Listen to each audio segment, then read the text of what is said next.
வணக்கம் ஸ்ரீ காளியம்மன் ஸ்ரீ காளியம்மன் இப்படி நான் உங்களை அன்பு அன்பு காட்டுகிறேன். நம்ம நீங்க பார்க்க போறது பாத்தீங்கன்னா குட்டி பேச்சுன்னு சொல்லக்கூடிய குருவுடைய அதிசார பேச்சுகள், கோடிகளை அள்ளி கொடுக்கக்கூடிய குருவின் அதிசார பேச்சு இந்த மேச ராசிக்கு எப்படின்னு பார்ப்போம். மேச ராசிக்காரங்களுக்கு இந்த குருவுடைய அதிசார பேச்சு என்ன மாதிரி நற்பலனை கொடுக்க போகுது, என்ன முன்னேற்றத்தை வாழ்க்கையில ஏற்றி கொடுக்க நம்ம பார்ப்போங்க.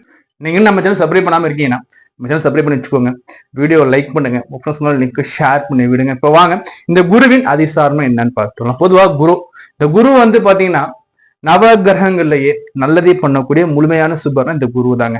அப்படிப்பட்ட இந்த குரு இந்த மேச ராசிக்காரங்களுக்கு என்னதான் செய்ய போகுது. பொதுவா மேச ராசினாவே பாத்தீங்கன்னா காலபூசனுக்கு 1ஆம் ஸ்தானம், காலபூசனுடைய முதல் ஸ்தானம் சொல்லக்கூடியது, காலபூசனுக்கு தலைன்னு சொல்லக்கூடியது 1ஆம் பாகம். அந்த பாவத்துக்கு பாத்தீங்கன்னா அதிபதியான செவ்வா. மேசராசிக்காரங்க எல்லாருக்குமே அதிபதி செவ்வா. இந்த மேசராசிக்காரங்களுக்கு 12 சனி 7.5 சனியா போயிட்டு, மேசராசிக்காரங்களுக்கு 12 சனி சந்திரன், 12 சனினாவே ராசிக்கு 12 7.5 சனி, 7.5 சனியோட முதல் சுத்துல இருந்துருக்கீங்க. அப்படிப்பட்ட உங்களுக்கு எல்லாம் பாத்தீங்கன்னா இந்த 4ஆம் இடத்துக்கு 3ஆம் இடத்துல இருந்து அதிசாரமாக பயிற்சியாகி வரக்கூடிய குரு என்னத்தை கொடுக்க போறார். எப்படி 3ல இருந்து இந்த 4க்கு அதிசாரமா பயிற்சியாகி வரக்கூடிய குரு என்ன பயம் நற்பலனை கொடுக்க போறாரு உங்களுக்கு.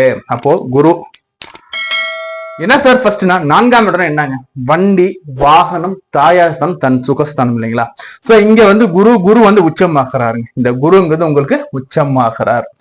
இந்த குரு என்ன சார் கொடுக்க போறாருன்னா, முதல்ல ஒரு டிரான்சிட் வேணும்னு எதிர்பார்க்கறீங்க, ஒரு மாற்றம் வேணும், அது வாழ்க்கையா இருந்தாலும் சரி, அதாவது இருக்கக்கூடிய இடத்துல இருந்து இன்னொரு இடம் புது வீடு போகணும்னு நினைச்சிருந்தாலும் சரி, இல்ல வேலையில ஒரு புதிய மாற்றம் வேணும்னு நினைச்சிருந்தாலும் சரி, அப்படி நினைப்புகள் இருக்கும் உங்களுக்கு போல இது ஒரு பொற்காலமான அந்த காலங்க. எப்பன்னு பாத்தீங்கன்னா 19/10/2025 இருந்து 4/12/2025 வரைக்கும் கிட்டத்தட்ட 45 நாட்கள்கிட்ட வருவாங்க.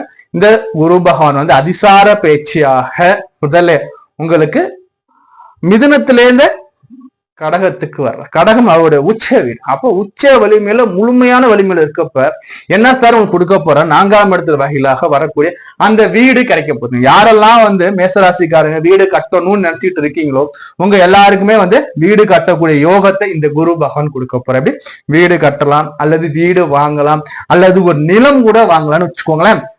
அப்போ கண்டிப்பாக வீடு. நெக்ஸ்ட் வண்டி வாகனம் வாங்கணும்னு நினைச்சிட்டு இருக்கேன் சார், எனக்கு கனவாவே இருக்கு சார், நான் வண்டி வாங்கணும், வண்டி ட்ரை பண்றேன், என்னால வண்டியே வாங்க முடியல சார், ஏதோ ஒரு தடைகள் வந்துகிட்டே இருக்குன்னு நினைக்கிறவங்க எல்லாருக்குமே வண்டி வாகனம் கண்டிப்பாக சார், கண்டிப்பா புது வண்டியோ அல்லது புது பைக்கோ அல்லது புது வீடோ புது கார் எது வேணா வாங்கலாங்க. இன்னொரு பெரிய விஷயம், தாயாருக்கு இந்த உடல்நிலையில அந்த பிரச்சனை இப்ப முழுமையா தீருங்க. இப்ப அம்மாவுக்கு உடம்புல பிரச்சனை இருக்கு சார், நான்